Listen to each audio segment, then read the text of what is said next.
वंदे मातरम। मैं हूं आपके साथ सीमा चौधरी और हमारे खास कार्यक्रम रिपोर्टर्स लाइव में आप सभी का स्वागत है। और इस खास कार्यक्रम में देश के तमाम राज्यों से हमारे साथ रिपोर्टर्स जुड़ते हैं और ग्राउंड जीरो से तमाम अपडेट आप तक पहुंचाते हैं और साथ ही साथ ये भी बताते हैं कि आज वो कौन सी खास खबरें रहने वाली हैं पूरे दिन, जिस पर नेटवर्क 10 की नजर रहेगी।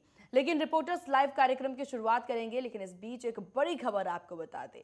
जहां तेजी से बढ़ रहा चक्रवाती तूफान आसानी, बंगाल, ओडिशा समेत कई राज्यों में अलर्ट। बंगाल की खाड़ी से उठा चक्रवाती तूफान आसानी, कई राज्यों में भारी बारिश की संभावना। आईएमडी द्वारा ये जानकारी साझा की गई है, जहां समुद्री तट की ओर तेजी से बढ़ रहा है आसानी। अगले 4 दिनों तक इसका असर दिखेगा। आईएमडी द्वारा ये बातें कही गई है, जहां भीषण चक्रवाती तूफान आसानी आज ओडिशा और आंध्र प्रदेश के तट पर पहुंच जाएगा। इस दौरान हवा की रफ्तार 115 किलोमीटर प्रति घंटा हो जाएगा। देश के कई राज्यों में इस चक्रवात का असर देखा जाएगा। ओडिशा, असम, पश्चिम बंगाल और बिहार के साथ ही पूर्वी यूपी तक भारी से भारी बारिश हो सकती है। मौसम विज्ञान केंद्र भुवनेश्वर ने बताया कि गंभीर चक्रवाती तूफान आसानी पिछले 6 घंटे के दौरान पश्चिम उत्तर पश्चिम दिशा में 12 किलोमीटर प्रति घंटे की गति से आगे बढ़ रहा है और पुरी के लगभग 590 दक्षिण पश्चिम और गोपालपुर ओडिशा से लगभग 510 किलोमीटर दक्षिण पश्चिम में है। गंभीर चक्रवाती तूफान आसानी पुरी के दक्षिण पश्चिम में लगभग 590 किलोमीटर, गोपालपुर ओडिशा से लगभग 510 किलोमीटर दक्षिण पश्चिम में है। तेलंगाना के मौसम विभाग के मुताबिक तेलंगाना में अगले 2 दिनों के दौरान बिजली गिरने की संभावनाएं यहां पर जताई जा रही है। यह आशंकाएं प्रकट की जा रही है और इस आसानी चक्रवाती के दौरान अब सभी को अलर्ट रहने की बात कह दी गई है।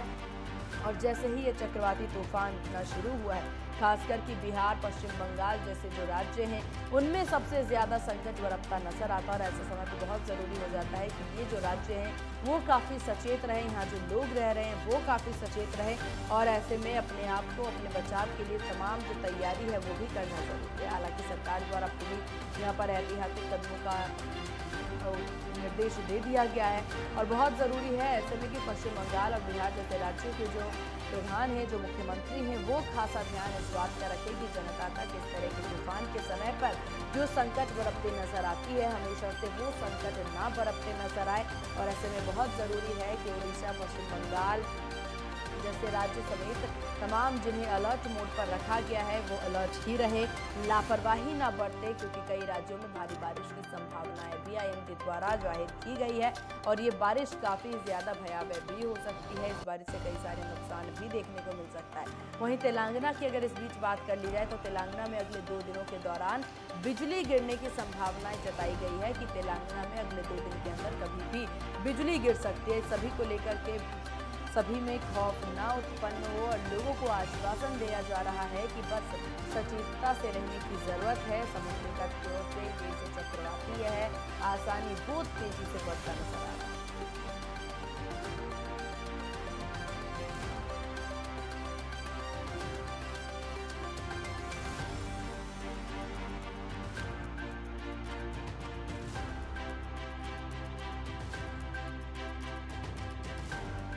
कई राज्यों में भारी बारिश की संभावनाएं जता दी गई है। तेलंगाना में ये भी बात कह दी गई है कि 2 दिनों के अंदर बिजली गिरने की संभावना वहां जताई गई है। तो बहुत जरूरी है कि एहतियात का पालन किया जाए और जो भी सरकार की तरफ से दिशा निर्देश दिए जाते हैं आम जनता के लिए, उसका अनुपालन करना बहुत ज्यादा जरूरी होता है।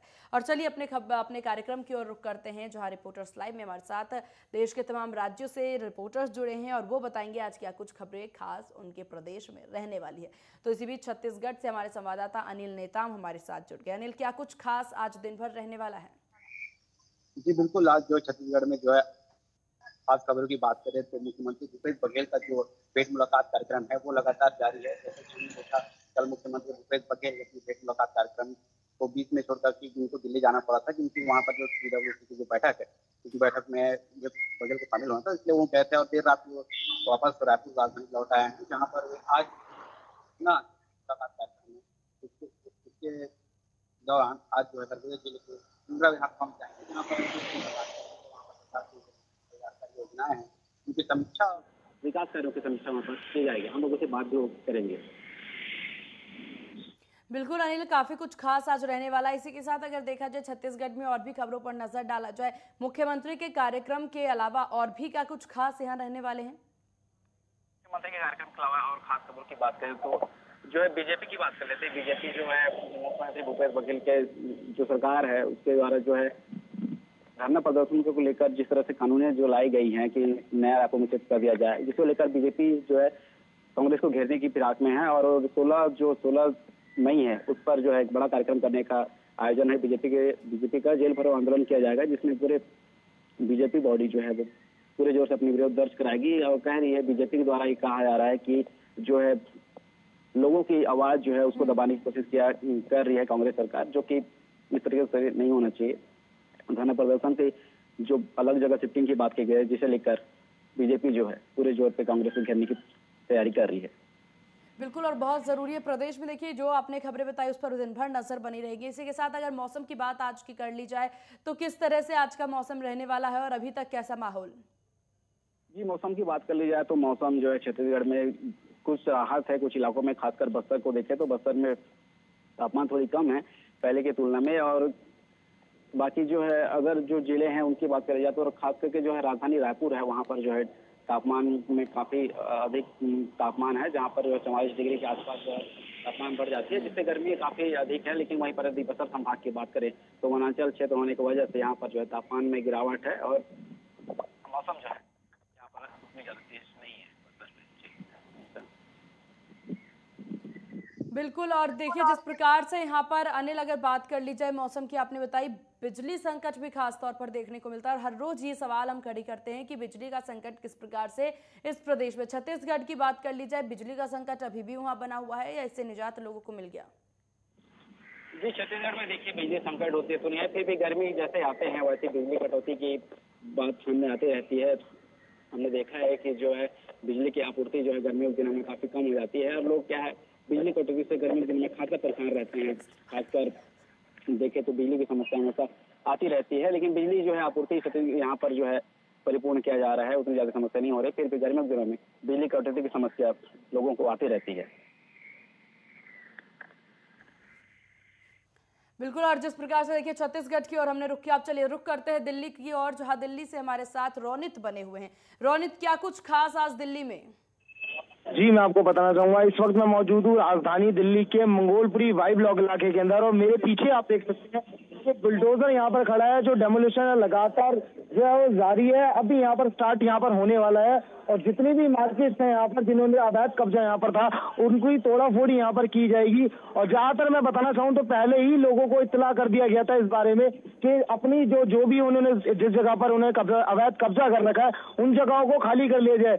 बट बकायदा उसके बाद भी कम से कम 80% जो लोग हैं उन्होंने पहले ही यहाँ से एंक्रोचमेंट है वो जो यहाँ से पहले ही हटा दी गई। और उसके बाद मैं आपको बताना चाहूंगा जो अब यहाँ पर बची है उन पर यहाँ पर अभी पीला पंजा चलता हुआ नजर आएगा। बिल्कुल, और देखिए रोनित, आज जो खबर यहाँ पर 2 दिन से देखने को मिली है, बुलडोजर की कार्रवाई जो है वो दिन प्रतिदिन और डे बाय डे फिक्स की गई है। आज फ्रेंड्स कॉलोनी की बात की जा रही है कि वहां पर भी बुलडोजर की कार्रवाई देखने को मिलेगी, तो इसको लेकर के क्या कुछ अपडेट? जी, मैं आपको बताना चाहूंगा जगह जगह पर बुलडोजर की कार्रवाई जारी है। अक्सर मैं आपको बताना चाहूंगा ज्यादातर जो आम आदमी पार्टी के नेता है वो लगातार जो है इसका विरोध कर रहे हैं और बीजेपी पर निशाना साध रहे हैं और उनका कहना है कि बीजेपी है जो वो अपने सिर्फ इसको समुदाय के रूप में उसको ले रही है और उसको कहीं ना कहीं यहाँ पर जो डेमोलिशन जो की जा रही है सिर्फ इस तरफ से की जा रही है।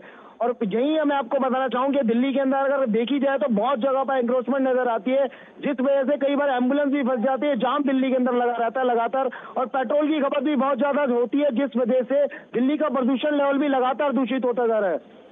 बिल्कुल रोनित, और इस वक्त जहां आप मौजूद है क्या वहां पर भी स्थिति शाहीन बाग जैसी ही हो रही है? क्योंकि जो स्थिति हमने कल देखी शाहीन बाग में, जो देखने को मिला, महिलाओं द्वारा रोक लगाई गई, महिलाओं द्वारा प्रदर्शन किया गया कि ये बुलडोजर की कार्रवाई बंद की जाए, आज क्या स्थिति, कैसी स्थिति ग्राउंड पे देखने को मिल रही है? जो लोग हैं इस टाइम पर पुलिस का साथ दे रहे हैं, एमसीडी का भी उन्होंने साथ दिया क्योंकि उनको खुद पता है वो गलत है, इसीलिए उन्हें पहले ही इन सब चीजों को पहले ही हटा लिया गया ताकि उनका नुकसान जो है वो कम हो सके। तो यहाँ पर मतलब लोगों द्वारा सहयोग भी पूर्णतः करने को मिल रहा है। ऐसे में एमसीडी द्वारा आगे की कार्रवाई किस प्रकार से होने की खबर है आपके पास? बात करने की कोशिश करूंगा। सर, नाम बताएं अपना। हाँ, नाम बताइए। अकबर जी, यहाँ पर जो आप पहले से यहाँ पर जो अवैध कब्जा था उसको हटा लिया गया, तो ऐसा आपने समर्थन दिया इसको? जी बोलो ना। हाँ, कुछ नहीं करना। जी आप बताएं। मोहम्मद सुल्तान हूँ मैं, और ये मुझे बहुत अच्छा लगता है, साफ सफाई हो रही है। अवैध कब्जा जो कर रखा था उससे मुझे बहुत खुशी है, और खुली जगह मिल रही है। ये अब आगे के लिए नहीं होना चाहिए, और यदि किसी के लिए होना चाहिए तो ये अफसर पे गाज करनी चाहिए। ले दे के जो बाजार चलता है बहुत खतरनाक है।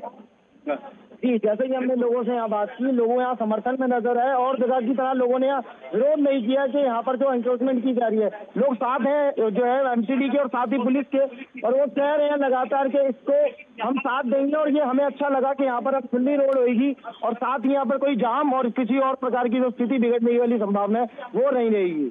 बिल्कुल, देखिए आपने जैसा कि बात भी किया रोनित, इन लोगों की तरफ से खुद ही ये कहना है कि यहाँ पर उनकी तरफ से सहयोग किया जा रहा है। जो कि पहले अवैध कब्जा था उसे हटा दिया गया है इस पीले पंजे के डर के मारे। चलिए आप लोग नजर बनाए रखिएगा, आपके पास दोबारा लौटूंगी, लेकिन यहाँ रुकते हैं एक बहुत छोटे से ब्रेक के लिए। ब्रेक के बाद जल्द होंगे वापस।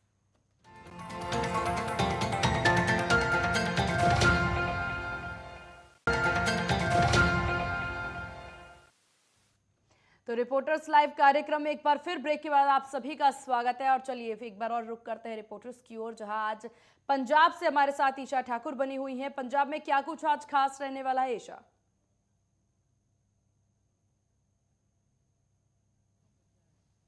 हाँ जी ठीक है गणेश जी, उसको ईशा क्या कुछ आज, ईशा मेरी आवाज आप तक पहुंच रही है? आज क्या कुछ खास पंजाब में ईशा रहने वाला है पूरे दिन? इस वक्त देखिए एक बार फिर से मैं वो तस्वीर आपको दिखाना चाहूंगी।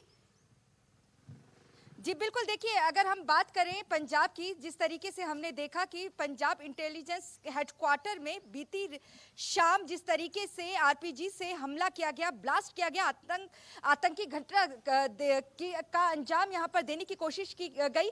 तस्वीरों में एक बार फिर से सीमा आपको दिखाना चाहेंगे, ये व्हाइट बिल्डिंग जो आप देख रहे हैं तस्वीर में, ये वही बिल्डिंग है पंजाब इंटेलिजेंस हेडक्वार्टर का, जहां पर आतंकी हमले की नाकाम कोशिश की गई। और इसके साथ ही देखिए जहां पर इस वक्त मैं मौजूद हूँ सीमा, ये मार्बल फैक्ट्री है जहां पर कुछ लोग काम करते हैं, और जब ये घटना घटी ये सभी लोग यहां पर मौजूद थे। एक बार हम जो ये चश्मदीद हैं इनसे जानकारी लेंगे कि जब ये घटना घटी ये क्या कर रहे थे और इन्हें उस घटना के बारे में क्या कुछ जानकारी है। क्या नाम है आपका? मोहम्मद नसीम। मोहम्मद जी, जब वो ब्लास्ट हुआ उस वक्त आप कहां पर मौजूद थे और इस घटना के बारे में आपको क्या जानकारी है? हम लोग तो उस टाइम खाना बना रहे थे, काम से छुट्टी हो गया था, हम लोग खाना बना रहे थे। जब हम लोगों को आवाज़ सुनाई दिया तो हम लोग सारे आदमी बाहर आए। बाहर आके झोंक के देखे रोड के दोनों तरफ, तो हम लोगों को कुछ दिखाई नहीं दिया।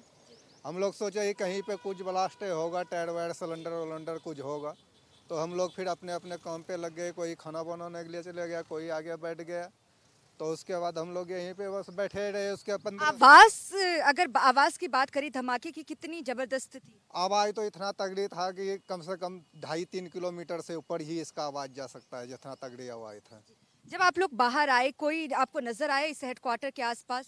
नहीं मैडम, ये तो मेन रोड है, जैसे कि मेन रोड पे आदमी हमेशा चलते रहता है। इस रोड पे कोई नज़र नहीं आया। ये जो मेन रोड है इस पे तो पब्लिक पूरा रात भी चलता है, दिन भी चलता है। अच्छा, पुलिस की अगर बात करें, नाकाबंदी कब उन्होंने यहाँ पर की है? तो करीब आधा 15-20 मिनट के बाद ही आया है पुलिस। बिल्कुल सीमा, आप सुन सकते हैं ये सभी चश्मदीद हैं मेरे साथ, जिनका घर ठीक इसके साथ सटा हुआ है पंजाब पुलिस हेडक्वार्टर के साथ। और जो आरपीजी से यहाँ पर हमले करने की कोशिश की गई, गनीमत ये रही कि जो उसमें विस्फोटक था वो काफ़ी पुराना था, इस वजह से जो ब्लास्ट है वो इतना ज़्यादा नहीं हुआ। और इसी के साथ एक तस्वीर आपको और दिखा देती हूँ सीमा। अगर हम बात करें राइट साइड की, अगर हम राइट साइड तस्वीर के माध्यम से जूम करके आपको दिखाएं, ये पूरा रिहायशी इलाका है। पुलिस इंटेलिजेंस हेडक्वार्टर के चारों तरफ जो है घर है, मकान है, लोग यहाँ पर रहते हैं। तो ऐसे में एक बहुत बड़ी घटना यहाँ पर हो सकती थी, लेकिन जिस तरीके से 7:45 बजे के करीब यहाँ पर उस घटना को अंजाम देने की कोशिश की, लेकिन नाकाम रही। और इस वक्त की अगर बात करें, अपने सीएम आवास पर पंजाब के मुख्यमंत्री चंडीगढ़ में पंजाब के आला अधिकारियों के साथ बैठक कर रहे हैं और इस पूरे घटनाक्रम की यहाँ पर जानकारी ली जा रही है। इस बिल्डिंग के भीतर जहाँ पर इस वक्त हम मौजूद हैं, एनआईए की टीम अंदर ही मौजूद है और इसके अलावा पुलिस के आला अधिकारी भी अंदर मौजूद हैं। लगातार सीसीटीवी जो फुटेज है उन्हें खंगाला जा रहा है और हर चीज की निगरानी यहाँ पर की जा रही है कि आखिरकार वो लोग कौन थे जो पंजाब की शांति को भंग करना चाहते थे। और यहाँ पर सवाल इसलिए भी खड़ा होता है कि ये जो हेडक्वार्टर है ये पंजाब इंटेलिजेंस का हेडक्वार्टर है, यानी कि अगर कोई भी देश में घटना होती है तो इन्हें सबसे पहले पता चलता है, लेकिन ये जो घटना हुई इसी के बारे में इन्हें जानकारी नहीं थी। बहुत बड़ा सवाल है। बहरहाल देखना ये होगा, जिस तरीके से एनआई की टीम अंदर मौजूद है और लगातार यहाँ पर जांच पड़ताल किया जा रहा है और मीडिया को भी यहाँ पर काफी दूरी पर रोका गया है ताकि वो अंदर ना जा सके और पूरे इलाके में इस वक्त सर्च ऑपरेशन जारी है। जी सीमा। बिल्कुल, और जिस प्रकार से देखिए सुबह से खबर बनी हुई है यहाँ पर ईशा की, जिस तरह से ये एक हालांकि माइनर ये बम ब्लास्ट हुआ है, लेकिन एक बड़ी बात होती है कि इंटेलिजेंस ब्यूरो पर कोई ब्लास्ट करके यहाँ से चला जाता है। हमारे साथ छत्तीसगढ़ से अनिल नेताम भी बने हुए हैं। अनिल, और क्या कुछ खास आज के दिन रहने वाला है और जो भी आज के कार्यक्रम मुख्यमंत्री के हैं उनको लेकर के किस तरह की तैयारी? देखिए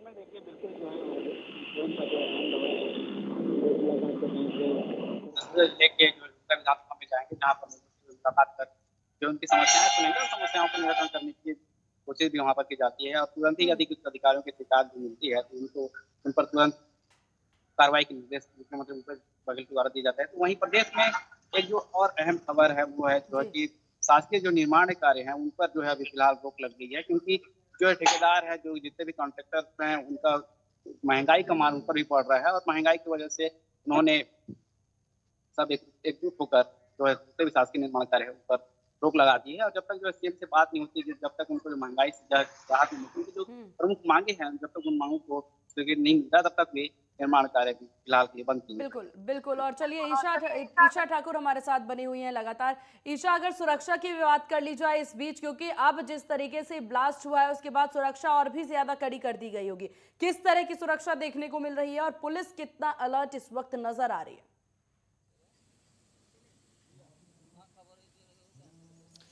देखिए सीमा, अभी जो जानकारी मिली है, जिस तरीके से पंजाब के मुख्यमंत्री इस वक्त सीएम आवास में बैठक कर रहे हैं और उनके मुताबिक अभी इस पूरे मामले में कुछ गिरफ्तारियां हुई है और जल्द ही माना जा रहा है कि शाम तक और भी गिरफ्तारियां हो जाएगी और जो मामले का जो खुलासा है वो शाम तक होने की उम्मीद है और शाम तक पता चल पाएगा कि आखिरकार वो लोग कौन थे जिनकी तरफ से यहाँ पर आरपीजी से हमला करने की कोशिश की गई है। ये बहुत बड़ी डेवलपमेंट है इस घटना को लेकर हुई है। एनआईए की टीम जी, इस बीच अगर बात कर ली जाए कि या कुछ सामान बरामद हो पाया हो, जिस जांच में अभी तक कोई भी सबूत हाथ लग पाई हो, कैसे आए थे वो लोग यहाँ तक, कैसे पहुंचे हैं, सीसीटीवी में कोई चीज सामने आई हो?